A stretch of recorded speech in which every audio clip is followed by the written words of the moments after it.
Hello and welcome back to the channel of motorbike nonsense. Me trying to get Ducati Streetfighter V4S into neutral. Oh, sod it. I'm just going to start this video by saying that I think motorbikes are, like so much in life, a case of exchanging money for pleasure. And if you buy a Ducati Streetfighter V4S, you are going to spend quite a lot of money. Mostly at places like this, because it does 80 miles to the fuel light, even ridden on the motorway like a saint. But that's a very boring place to start a video, so cut some sexy shots and let's take it for a ride. Yeah.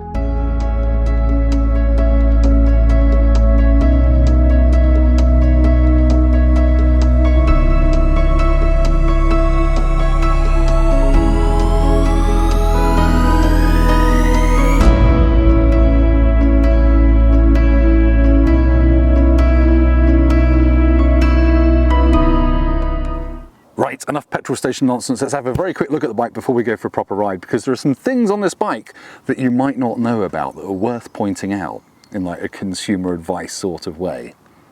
Right, here is the 2021 Ducati Streetfighter V4S. In this new stealth black colour scheme for this year, it's actually £300 more than the red. So this is a £20,500 bike, which is a lot of money. I would have thought this would have been cheaper, because I remember back in the days of the 848 you could get a matte black one of those and it was actually cheaper than the red one. But anyway, the times, they are changing. So this is now Euro 5 compliant and the torque is still ridiculous, the power is still ridiculous. You've got 208 horsepower at 13,000 RPM, which is actually higher, 250 RPM higher than last year, and 123 Newton meters of torque, which is actually 2,000 revs lower. So it's now coming in at 9,500 RPM. So it's basically been retuned to be a bit friendlier for the road. And to make it Euro 4, they've made the cats 10 mil longer. You're not going to see them. It basically looks the same. And I think they've made the manifold on the rear header slightly less girthy, but you can't see and you can't tell. It just feels pokier on the road. Other tiny new changes 2021 are it's got self-bleeding clutch and brake master cylinders from the Superleggera, the Panigale. Right, let's talk about option prices though, because this is just a standard bike as far as I can tell, with no options on it. So obviously it's still got the heated grip button. If you've watched any V4 Street Fight stuff, you'll know you get that button even if you don't have heated grips. And this bike doesn't have heated grips, but it's got the button, which is just a bit annoying because they're 260 quid to add on. The famous biplane wings, they are plastic, as everyone's been whinging about, and the carbon ones are £1,107. You can get a set of magnesium wheels in that kind of classic Ducati bronze colour, like I used to have in my 1198, £4,400 for those. If you want, you can get your front brake calipers painted red or black, and that's £734. I didn't know that was an option. I think this must be the only bike where you can actually colour the brake calipers as an option. I'll give you a very quick squiz of the screen. You're probably familiar with this because you've probably watched a million reviews on this bike, because I'm like a year late to the party. This little 5-inch screen. Ooh, reflecto porn, there we go, and it revs to 14,500 RPM, which is hilarious because you get 7,000 and think that's fast enough, but you're only halfway to Funsville. Right, let's go for a ride. Must not say tractable, must not say tractable, must not say tractable. Right, let's go for a ride on the Streetfighter V4S. It is quite a noisy bike, even on the standard exhaust, and if you want the aftermarket one, the full Akrapovic, I think is about £4,500 fitted, so you're best off sticking with that and standard exhaust unless you have absolute money bags. So yeah, the first thing I noticed when I first got on this 2 weeks ago is a very boring thing to talk about. The seat's really comfortable. At least it is for short trips. It's quite squishy and kind of clearly found an amazing foam to fill it with. But it does cushion your buttocks. I did do kind of 4 hours in the saddle on it yesterday on motorways, and I was getting a little bit achy towards the end, but that's more to do with the fact that I'm not very bike fit. Look at this. I like that farmers are allowed to do this. It's really nice. It's a mixture of feces and mud. Fantastic. But yeah, the next thing you notice is just generally how good the ergos are. You're leant forward a fair bit. I would say more than on... Is it more on the Twinner? I can't remember, but you're leant forward quite far. and it's quite a racy riding position. The pegs are reasonably high, and I actually started to notice that in my legs yesterday. After 4 hours on the motorway, my knees needed a bit of a stretch. But then I'm 6'3", and this is clearly based on a sports bike, so expect that kind of 210-ish level of race pedigree in there. The next thing you notice is, I'm not going to say the word that begins with T and ends in bractable, is how usable the engine is throughout the rev range. Like the Multistrada V4, you could quite happily only ever use half the revs on this bike, and you would think, oh, that's really sodding fast. And then you get above 7,000 on towards 14,500, and it goes absolutely mental. Like, scary mental is how fast this goes. And yeah, I mean, we'll get onto that on the twistier roads, but you don't need to rev it out, really. It is more fun when you do, and it's a bit annoying knowing that you've got this explosive top end when at road legal speeds you just end up surfing the mid-range. So to get your money's worth, you do need to, well, go on a racetrack, really, which is a shame because it is a lovely road engine. I wonder if they could do something like change the gearing to make it a bit more, I don't know, let you explore the top end at road legal speeds. But yeah, that's the next thing you notice about this bike. Obviously, it is uncomfortably quick at times, like when you rev it out. Although it is furiously quick, it doesn't really buck, weave, wheelie, or anything like that. I've tuned sport mode, so you've got street, sport and track. I've tuned sport mode to have kind of level 2 anti-wheelie, which is quite a lot less. I think it goes up to 8 is maximum. And yeah, second gear occasionally it'll pick the front up a little bit, but it's nowhere near like the buckaroo that is a KTM 1290 Super Duke. And for me, I'm no wheelie expert, but I like to feel that a bike is, you know, I'm just hanging on to it for dear life at times. And although that's certainly true in terms of the speed of this thing, it's not true in terms of the chassis. It doesn't rear up at you, it doesn't really kick you in the face like a really angry donkey. It's quite placid, it's quite tied down. I guess that is kind of the Panigale V4S roots showing through, the counter-rotating crank, making sure that physics keeps the front wheel down. Or it could be the biplane wings, but I don't think they're doing much at 40 miles an hour. Okay, let's get to some motorway stuff, and we'll see what it's like on the motorway and see how it compares to some of the other supernakeds, what I've ridden. See you in a bit. Okay, let's get up to some motorway speeds then and see what it feels like.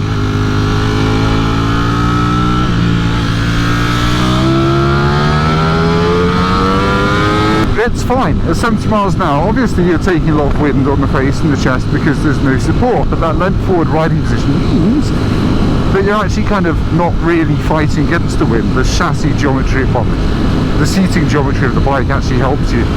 There isn't, however, any cruise control, and I said I've got no heated grips either, although there is the option. There isn't an option for cruise control.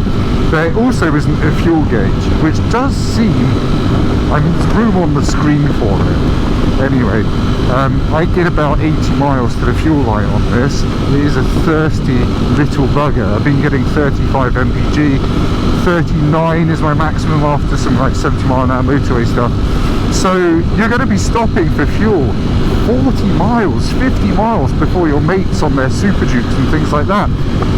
It's just the price you pay for having a sport bike derived V4, I guess, which is a bit of a shame. I mean, the tank already feels quite wide between my legs because of that V4 engine, but yeah, I feel like you could have done a bit more to help with the fuel economy. Now, obviously the rear cylinders do shut down when you're at a standstill to kind of stop the heat from roasting your rectum, but I was riding kind of 21, 22 degrees, which is like British summer, and like, as soon as I got below 40, 50 miles an hour, I could feel the heat. I mean, admittedly I'm wearing jeans, not thicker trousers, but yeah, it does run pretty damn hot, it has to be said. I know they've tried to mitigate it, but there's only, I guess, so much you can do with physics.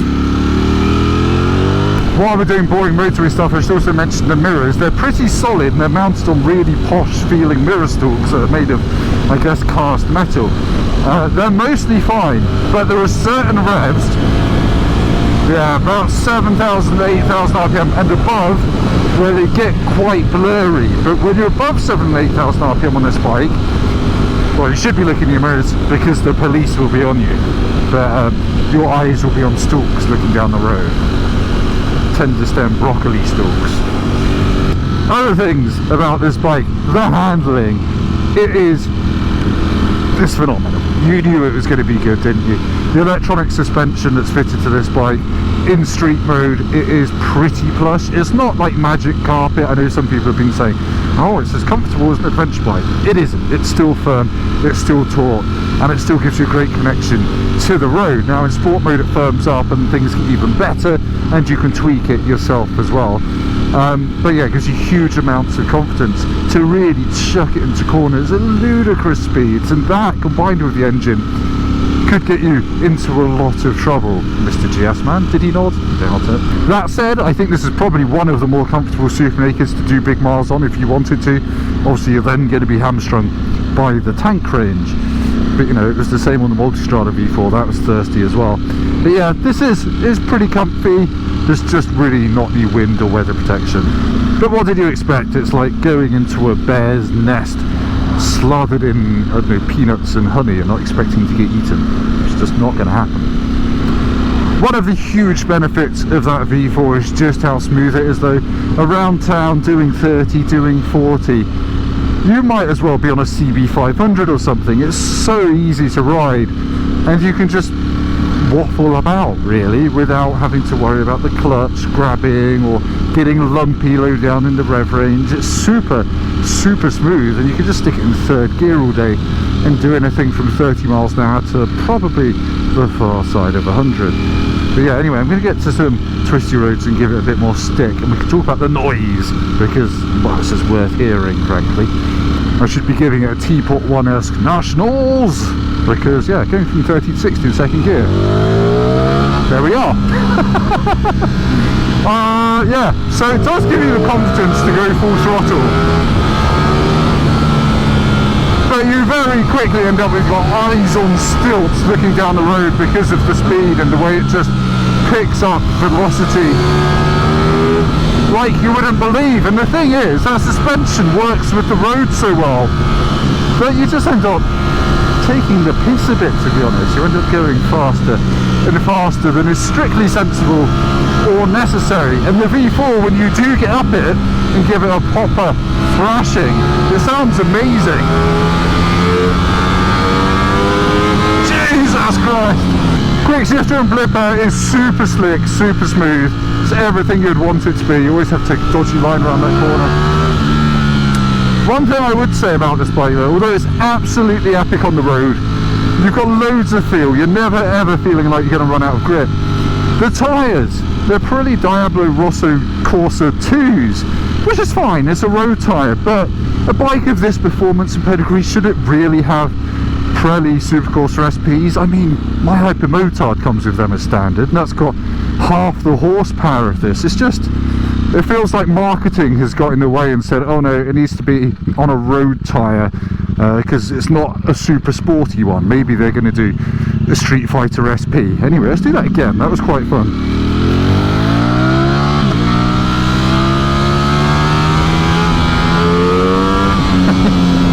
It's just feels like you're falling off a cliff. Like when you get above 10,000 RPM and crank it open, it's a whole other world of ridiculousness, and you're suddenly very grateful for the grippy Alcantara seat, of which there are several options. You can have a higher one or a lower one.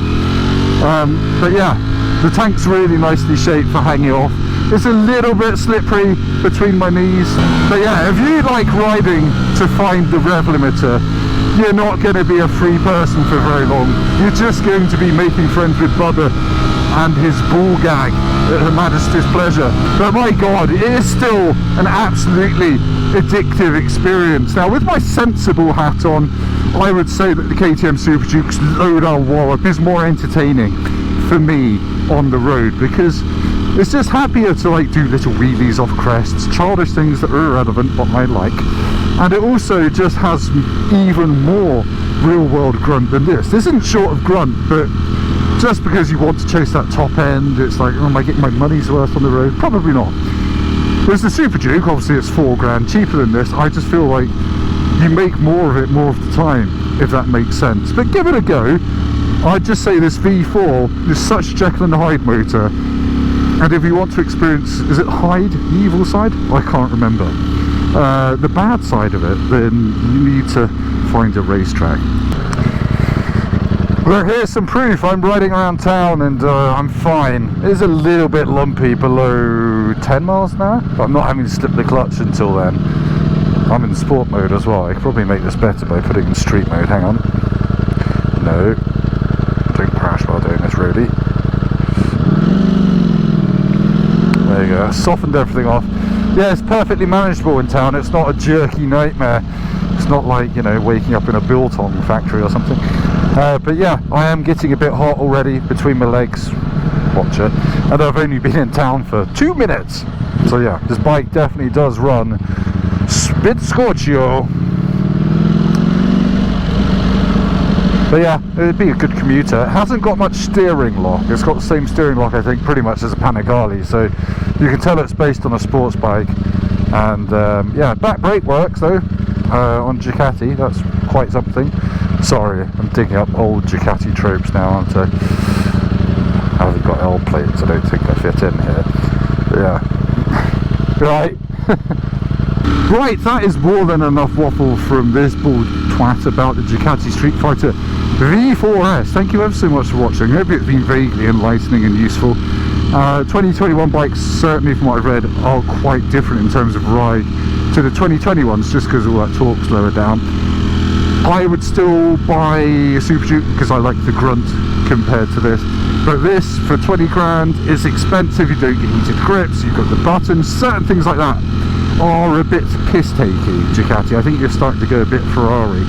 But yeah, it is an epic bike, and if you're planning on doing track days and you're a Ducatisti, then obviously this is what you want. I mean, look at that, you just throw it into a corner, basically any speed. You never get that feeling where you're like, oh, I'm going too fast for the chassis. Sorry, conclusion. Epic bike, epic sounds, horrible fuel economy, slightly horrible price, slightly horrible option prices. Tank range is diabolical, doesn't really enough for me, but those are all reasonably minor things that might not apply to you. Anyway, thank you ever so much for watching this load of nonsense. Please like, please put a nice comment in the comments, not a nasty one, no one wants that. And feel free to hit my bell and subscribe, because I'm going to be doing more videos like this soon. Very unprofessional, slightly waffly motorbike reviews. And remember to check out Tim Rody Drive stuff, because that's my day job, is driving cars. This week I've got a Lamborghini into the video. That will be fun. So yeah, check me out, Tim Rody Drives stuff. I'm really a complete genius when it comes to thinking of YouTube channel names. Anyway, goodbye.